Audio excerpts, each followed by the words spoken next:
بسم اللہ الرحمن الرحیم نحمدہ ونصلی علی رسولہ الکریم اما بعد۔ سامعین محترم، قرآن مجید پوری انسانیت پر اللہ رب العزت کا سب سے بڑا انعام ہے۔ پوری انسانیت پر ہمیں چاہیے کہ ہم روزانہ صبح کے وقت اپنے دوسرے کاموں میں مشغول ہونے سے پہلے قرآن مجید کی تلاوت کریں۔ فجر کی نماز سے پہلے یا فجر کی نماز کے بعد دوسرے کاموں میں مشغول ہونے سے پہلے قرآن مجید کی تلاوت کریں۔ پرانے وقتوں میں مسلمانوں کا یہ معمول تھا کہ وہ روزانہ صبح کے وقت قرآن مجید کی تلاوت کیا کرتے تھے۔ جب بھی کوئی مسلمانوں کے محلے سے گزرتا تو پتہ چلتا تھا کہ یہ مسلمانوں کا محلہ ہے۔ ہر گھر سے قرآن مجید کی تلاوت کی آواز آتی تھی، ہر گھر سے۔ امام اعظم امام ابو حنیفہ رحمۃ اللہ علیہ کے بارے میں آتا ہے کہ وہ کپڑے کے بہت بڑے تاجر تھے، سینکڑوں شاگردوں کے استاد ہیں، فقہ حنفی کے بانی ہیں، اور رات کے وقت نفلوں میں کئی دفعہ، یا آپ یہ سمجھ لیں کہ بہت سارا قرآن مجید پڑھا کرتے تھے، اور قرآن مجید پڑھتے ہوئے وہ رویا کرتے تھے، اور ان کے رونے کی آواز سے پڑوسیوں کو رحم آتا تھا۔ اور ان کے بارے میں ایک بڑی عجیب بات ہے کہ جہاں پر ان کا انتقال ہوا، یا ان کی خانقاہ ہے یا مسجد ہے، جہاں پر بھی ان کا انتقال ہوا، وہاں پر انہوں نے 7000 مرتبہ قرآن مجید ختم کیا ہوا ہے۔ 7000۔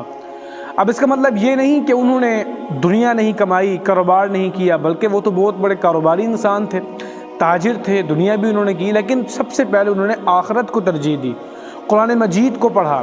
اسی طرح ایک بزرگ فرماتے ہیں کہ جو شخص صبح فجر کی نماز کے بعد قرآن مجید کھولے اور کھول کر 100 آیات صرف تلاوت کر لیں تو اس کو پوری دنیا کے برابر ثواب ملتا ہے۔ اب دنیا کتنی بڑی ہے، 100 آیات انسان پڑھ لے اور پوری دنیا کے برابر اس کو ثواب مل جاتا ہے۔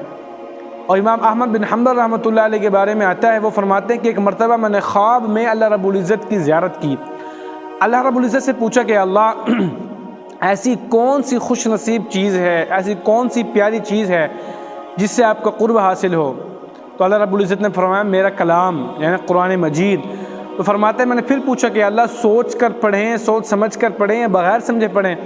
تو اللہ رب العزت نے فرمایا کہ دونوں طرح موجب تقرب ہے، تو اس لیے ہمیں چاہیے قرآن مجید کی تلاوت کریں۔ امام شافعی رحمۃ اللہ علیہ وہ اکثر ایسے کیا کرتے تھے کہ رات کو عشاء کی نماز کے بعد قرآن مجید کھولا کرتے تھے، اور صبح فجر کے وقت قرآن مجید بند کیا کرتے تھے، یعنی ساری رات قرآن مجید کی تلاوت کیا کرتے تھے۔ تو ہمیں بھی چاہیے ہم بھی اسی طرح شوق و ذوق سے قرآن مجید کی تلاوت کریں۔ ایک روایت میں آتا ہے کہ جب آدمی فوت ہو جاتا ہے تو اس کے گھر والے تو اس کے کفن دفن میں لگ جاتے ہیں، اس کے سر کے کنارے ایک حسین و جمیل صورت والا شخص آ کر کھڑا ہو جاتا ہے۔ اب جب گھر والے اس میت کو کفن دے رہے ہوتے ہیں تو وہ شخص جو حسین و جمیل صورت والا ہے وہ اس بندے کے اور کفن کے درمیان آ کر ٹھہر جاتا ہے۔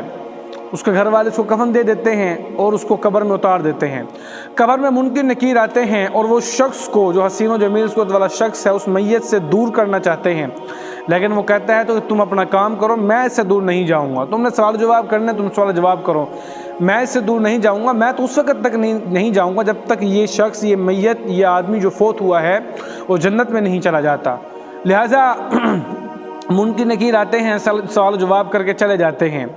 اس کے بعد وہ شخص کہتا ہے، جو حسین و جمیل صورت والا ہوتا ہے، وہ کہتا ہے کہ تمہیں پتہ ہے میں کون ہوں؟ میں وہی قرآن ہوں جس کو تو کبھی بلند آواز سے پڑھتا تھا، کبھی آہستہ آواز سے پڑھتا تھا، کبھی سوچ کر پڑھتا تھا، کبھی بغیر سوچ سمجھے پڑھتا تھا۔ لہٰذا آج تو بے فکر ہو جا، میں بھی اس وقت تک نہیں جاؤں گا جب تک تجھے میں جنت میں داخل نہ کرا دوں۔ تو ہم کیوں پیچھے ہٹیں قرآن مجید کی تلاوت سے؟ ایک حدیث میں آتا ہے کہ آپ علیہ السلام نے فرمایا کہ اے معاذ، اگر تم خوش نصیبوں جیسی زندگی چاہتے ہو، پیاس کے دن سرابی چاہتے ہو، اور اندھیرے میں نور چاہتے ہو، ترازو میں وزن چاہتے ہو، تو تم قرآن مجید کی طالب علم اختیار کر لو۔ قرآن مجید شیطان سے حفاظت کرتا ہے اور ترازو میں وزن پیدا کرتا ہے۔ تو ہمیں چاہیے ہم قرآن مجید کی تلاوت کریں۔ پھر جو شخص قرآن مجید پڑھاتا ہے، یعنی استاد، اللہ رب العزت نے اس کو بھی بڑا مقام عطا فرمایا۔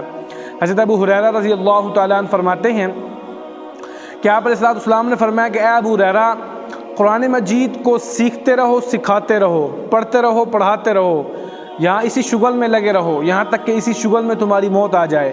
اگر اسی شغل میں تمہاری موت آ گئی تو تمہاری قبر پر فرشتے اس طرح زیارت کے لیے آئیں گے جس طرح اہل ایمان بیت اللہ کی زیارت کے لیے جاتے ہیں۔ اللہ اکبر۔ ملا علی قاری رحمۃ اللہ علیہ فرماتے ہیں کہ انبیاء کے بعد دنیا میں سب سے بہترین شخص وہ ہے جو قرآن مجید سیکھے اور سکھائے۔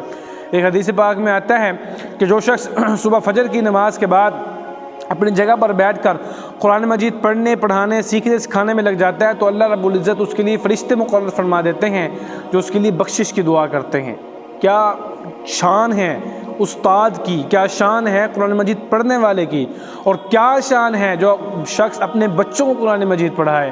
ایک حدیث پاک میں آتا ہے کہ کل قیامت کے دن جس شخص نے قرآن مجید کو حفظ کیا، اس کے مطابق اپنی زندگی گزاری، حلال کو حلال سمجھا، حرام کو حرام سمجھا، تو قیامت کے دن اس کو ایک تاج پہنایا جائے گا جو نور سے بنا ہوا ہوگا، اور اس کے والدین کو 2 ایسے جوڑے پہنائے جائیں گے جس کا مقابلہ سارے دنیا والے بھی مل کر نہیں کر سکتے۔ وہ پوچھیں گے یا اللہ اتنا اعزاز ہمیں کیوں مل رہا ہے؟ تو اللہ رب العزت فرمائیں گے تم نے اپنے بچوں کو قرآن مجید پڑھایا، اپنے بچوں کو قرآن مجید سکھایا، اس لیے تمہیں اعزاز مل رہا ہے۔ حضرت انس رضی اللہ تعالیٰ عنہ فرماتے ہیں جو شخص اپنے بچے کو قرآن مجید نازلہ پڑھائے، حفظ نہیں نازلہ پڑھائے، اللہ رب العزت اس کے اگلے پچھلے سب گناہوں کو معاف فرما دیتے ہیں۔ کتنی بڑی مقام ہے اس شخص کا جو اپنے بچے کو قرآن مجید پڑھائے۔ اور پھر حضرت علی رضی اللہ تعالیٰ عنہ فرماتے ہیں کہ اپنے بچوں کو 3 چیزوں کا ادب سکھاؤ: اپنے نبی سے محبت، اہل بیت سے محبت، اور قرآن مجید کا ادب سکھاؤ۔ اپنے نبی کا ادب سکھاؤ، اہل بیت کا ادب سکھاؤ، اور قرآن مجید کا ادب سکھاؤ۔ تو اس لیے ہمیں چاہیے کہ ہم اپنی زندگی قرآن کے مطابق گزاریں۔ آج ہماری زندگی کے اندر لڑائی جھگڑے، بے سکونی، بے چینی کیوں ہیں؟ کہ ہم نے قرآن کو چھوڑ دیا۔ ہمارے گھروں کے اندر قرآن مجید ہے لیکن ہم پڑھتے نہیں، ایسے رکھی رہتی ہے۔ تو لہٰذا ہم اپنی زندگی کا حصہ بنا لیں کہ صبح کے وقت قرآن مجید کی تلاوت کرنی ہے، اس کے بعد دوسرا کام کرنا ہے۔ جب ہم قرآن مجید کو اپنی زندگی کا حصہ بنائیں گے تو ہماری زندگیوں میں سے غم، بیماری سب کچھ دور ہو جائیں گے۔ دوسرا، اپنے بچوں کو قرآن مجید پڑھائیں، حفظ کروائیں، نازلہ کرائیں، اپنے بچوں کو قرآن مجید پڑھائیں۔ اللہ پاک ہم سب کو عمل کی توفیق عطا فرمائے۔ اگر آپ کو ہمارا بیان پسند آیا ہو تو لازمی ہمارے چینل کو سبسکرائب کر دیجیے گا، بیل آئیکن کو ضرور کلک کر دیجیے گا تاکہ ہماری ہر آنے والی ویڈیو آپ کو بآسانی مل سکے۔